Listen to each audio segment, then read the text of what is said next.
The Kissing Booth, Chapter 12. I was still debating over what to wear at 7 o'clock. Lee would be arriving in 45 minutes. I'd been getting ready for 2 hours, and I'd changed my outfit like 50 times already. The past week had gone by way too fast. It was already Warren's party. I stood with my hands on my hips in front of my closet, critically looking over all my clothes again. You know what? I said to myself. I'll be going in my underwear at this rate.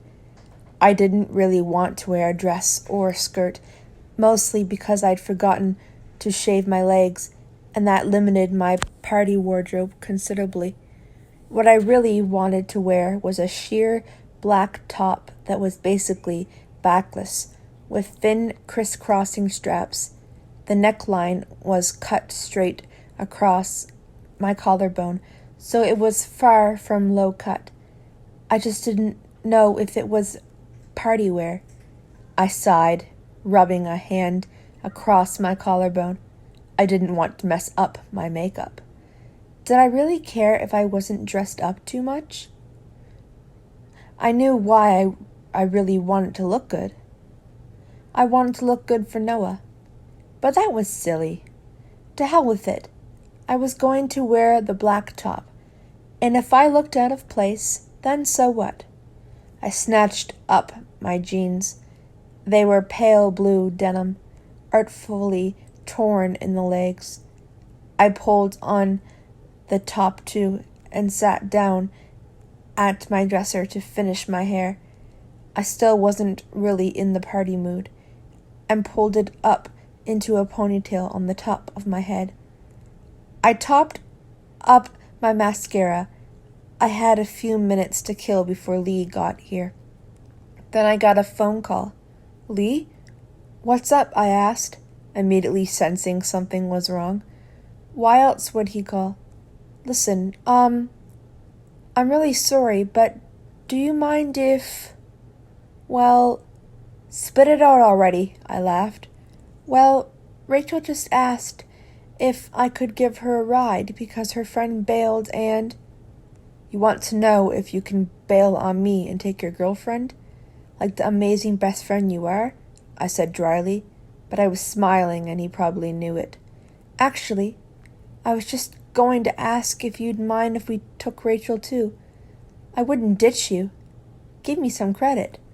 Well, I'll ask my dad to give me a lift, I said. I'll let you and Rachel be alone.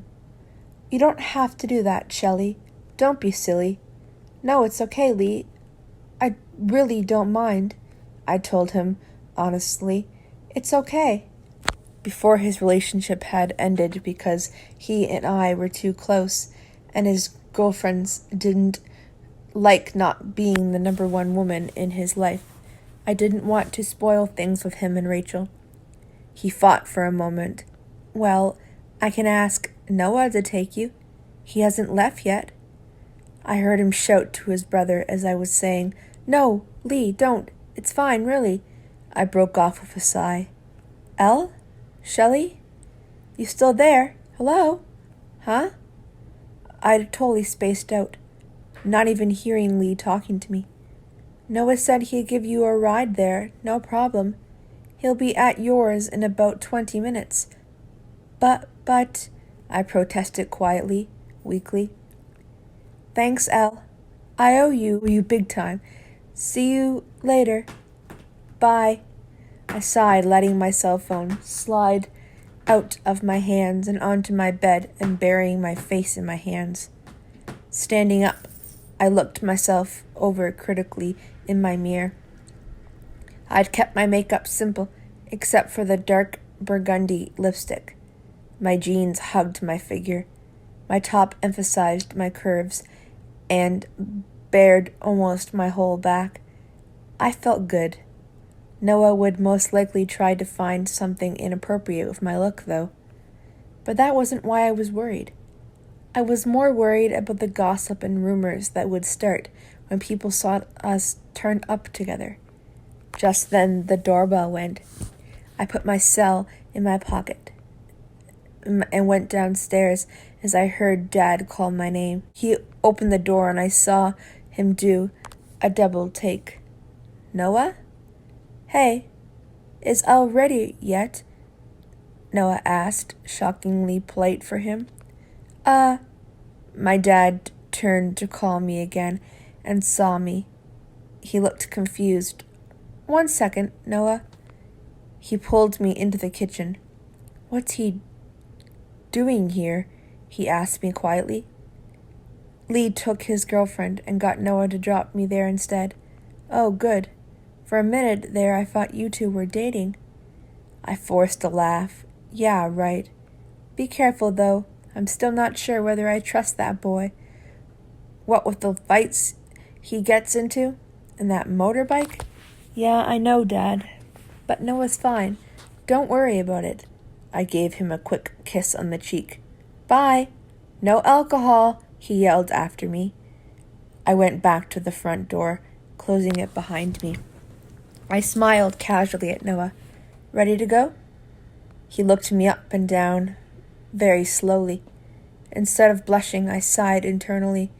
Here we go. I wondered how angry he'd be, though the look in his eyes made my heart race. You really don't listen to a word I say, do you? Nope. I smiled easily again and started off toward the car. Honestly, Elle, do you have to dress so what, Noah? I asked tightly, but a part of me was eager to hear what he really thought of me. Well, look at you, he sputtered angrily, his jaw clenching. Can you wear something a little less sexy? I couldn't help but grin.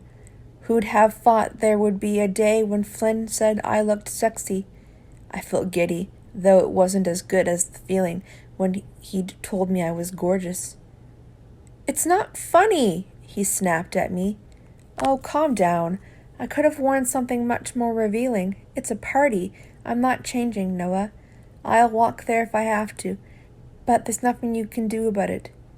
If you want me to change, then I'll go back in and come out wearing the shortest skirt and the tightest top in my closet. We had a brief glaring match. Then, with a sigh, he got in the car and slammed the door behind him. I did the same and crossed my arms over my chest. But I felt a little smug inside that I won that argument. Then he said, You look really hot when you are angry. I raised an eyebrow at him. Was he mocking me? He just winked, catching my eye. Yeah, I was pretty sure he was mocking me. Oh, come on, he said, placing a hand on my thigh. He leaned in closer to whisper, You know you can't stay mad at me forever, Shelley. Watch me. He chuckled and moved away, pulling off my drive and down the street toward Warren's. I still don't see why you have such a problem with all of a sudden with what I'm wearing to parties, I said. What about all the other parties I've been to in clothes that were far more revealing than this? He shrugged. That was different. Guys weren't so brave then. And they wouldn't dare go near you. But since that Cody kid asked you on a date, they all think I've backed off a little, and they have a shot with you. Plus, our little display at the carnival definitely didn't help. I bit the inside of my cheek, feeling a blush rise. Whatever. He just reached over to squeeze my thigh, lightly, and chuckled. We pulled up at the end of Warren Street, around the corner. Nobody seemed to notice we'd come together.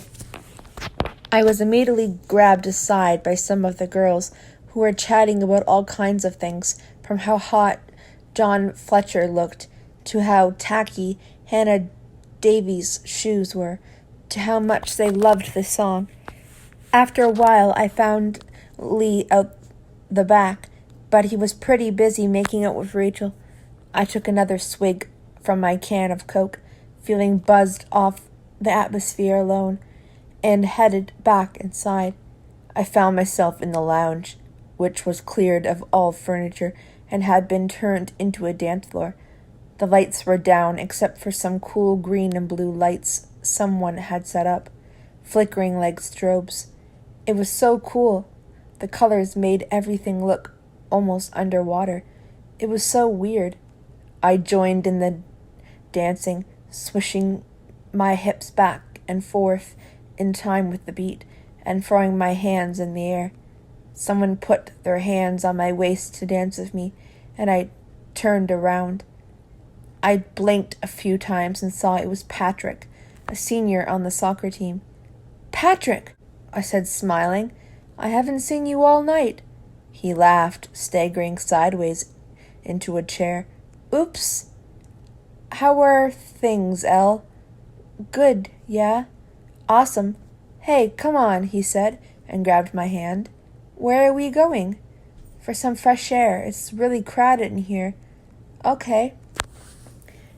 The night air was cool compared to the heat indoors. "Oh my gosh, it's freezing," I said, rubbing my arms. "Here." Patrick hugged me from behind, his body heat thawing out my back a little. I laughed and shook my head at him, but before I could step away and tell him not to be silly, I felt a kiss on my shoulder.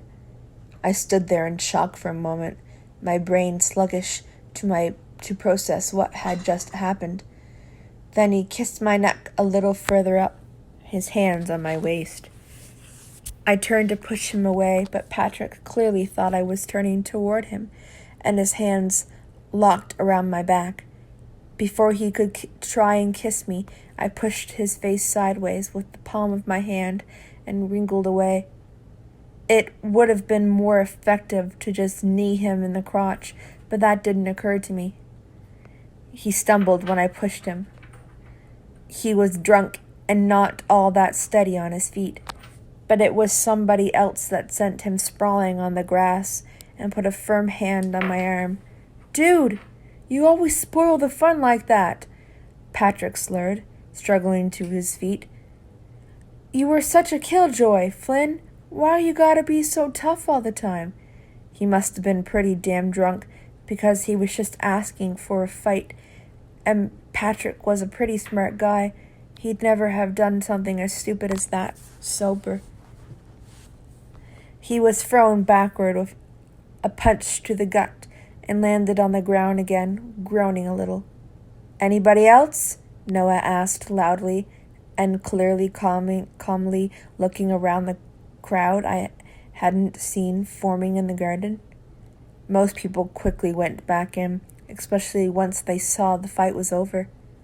"Come on!" He jerked my arm, leading me around the side of Warren's house. "Ouch, Noah," I protested. His legs were longer than mine, and his strides were quicker. I stumbled to keep up. "Noah," I tried again. "You are hurting me." That seemed to get his attention. He loosened his grip considerably and grabbed my hand instead to march me down the street. I started to get angry at him. Who did he think he was? It was barely 10:30. The party still had a few hours of life in it yet. I didn't want to go home. Up until the little episode with Patrick, I'd been having a good time. Most of all, though, I didn't want to explain to my dad why I'd left so early. When we finally reached Noah's car, he unlocked it, and I stood by the passenger door, my arms crossed firmly over my chest and my eyes narrowed at him. Noah rubbed his fingertips over his eyes. "Would you please just get in the car?"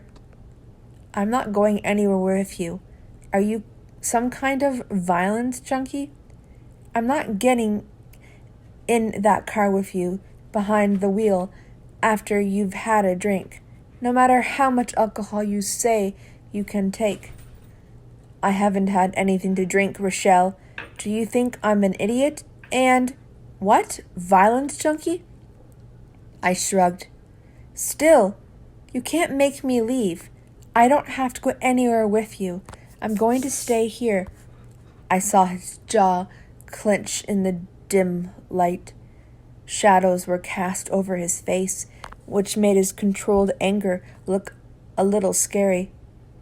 You are leaving before some other drunk jackass tries anything on with you. His voice was clipped tense. I carried on glaring at him. I had it under control. It wasn't that bad. He let out something between a snort and a bark of derisive laughter, which only made me feel angrier. It wasn't that bad, he repeated, eyebrow up. You were overreacting, I snapped back at him. You were being a controlling, obnoxious jerk, like always, and if you think I'm going anywhere with you, then... Just get in the damn car, he snapped suddenly, slamming his hand down on the roof. The sudden bang made me jump, but I gritted my teeth and stood my ground. Please, he finally added after a while. I got in the car. As Noah slid into the driver's seat, he sighed. Thank you. I nodded. You didn't need to yell so much. After a second, he said, I know. I'm sorry. I sat there, fiddling with the frayed rips in my jeans. Patrick didn't do anything, you know. He would have. We just went out for some fresh air. Is that a crime? Is that what he said? Well, yeah, I faltered. Noah sighed heavily, leaning his head against the steering wheel in exasperation before he sat up and looked me in the eye. He looked a lot calmer now, if a bit hopeless. And you really thought he meant you were going out for fresh air? At first I did. Elle, this is exactly what I've been trying to say to you. You are so naive when it comes to guys. And whose fault is that? I retorted, twisting in my seat to frown at him. If you hadn't been so freaking protective and let guys ask me out, I wouldn't be so naive and so innocent and so damn freaking nice. You are the biggest hypocrite in the book, Noah Flynn.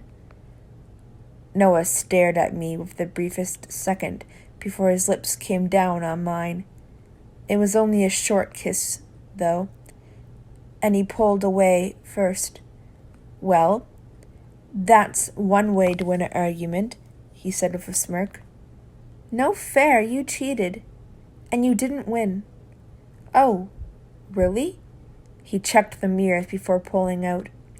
I hated the way Noah drove at the very edge of the speed limit.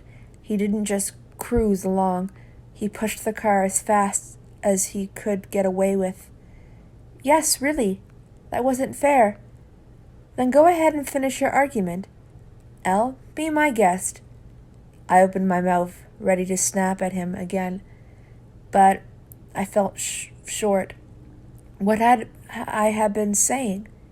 His kisses were too intoxicating. I couldn't remember my train of thought now. He smirked again.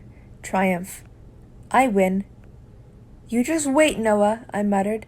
I'll get you back for that. I'm looking forward to it. He caught my eye and winked. I felt a blush creeping over my cheeks and hoped it was too dark for him to see. We drove around for about 20 minutes. I had the window down, the cool night breeze on my face. Neither of us spoke, but it wasn't a bad kind of silence. When he finally pulled up, I unbuckled my seatbelt and got out of the car. I did a double take when I realized that he hadn't come to my house. Why are we here? I asked, looking around to see him out of the car too. He shrugged. Party's not over yet, Elle. The way he said it made me blush again, and I tried to shake my head clear. But where are your parents? They have a seminar downstate tomorrow, so they went up earlier to save traveling in the morning. I thought for a moment that maybe I should just head on home, but it was pretty cold out and dark. There could be all sorts of shady people lurking around at this time of night. At least that's what I told myself as I followed him inside. But really? I just wanted to stay with Noah a while longer. First, though, I went into the kitchen for a drink, feeling parched. "Are you okay?" he asked from the doorway as I set down the empty glass. I nodded at him, rubbing my face. "Not going to throw up or anything?" "I didn't drink, actually. After the last party, I figured it would be best to lay off for a while." "Oh." Suddenly his arms were around me, and he kissed the top of my head. "Okay. So maybe you don't need me there to look out for you all the time." I laughed. "I kind of like you looking out for me. What I don't like is when you act like a jerk about it." He chuckled quietly, kissing my head again, his fingers toying with my ponytail. "Do you want to go home?" he asked. I shook my head against his shoulder, then looked up at him. "I'd rather stay for a while. You can crash in the spare room if you want, if you don't want to go home." I shrugged, unsure. It depended on how fast time flew when I was with Noah. When we were kissing again and stumbling up the stairs, after a while I was pulling at his top and, before I could second-guess myself, tugging mine off too. His hands caught mine, and still holding me still, he broke the kiss but didn't move back. His forehead rested against mine, our noses pressed together. I could feel the bumps where his nose had been broken. I looked into his electric blue eyes, so bright in the darkness. "Rochelle," he said quietly, "we don't have to. We can wait. I'll wait." Any doubts I had about this washed away completely at those words. It wasn't like I'd planned on this happening, especially so soon. I'd always thought this would only happen once I was in a committed relationship with a guy I loved, but everything felt so good, so right with Noah that I didn't care. And maybe I wouldn't have gone all the way if he hadn't told me in that soft voice that he'd wait, but that was it. I knew he cared. So I replied, my voice as quiet as his, "I know, but I want to."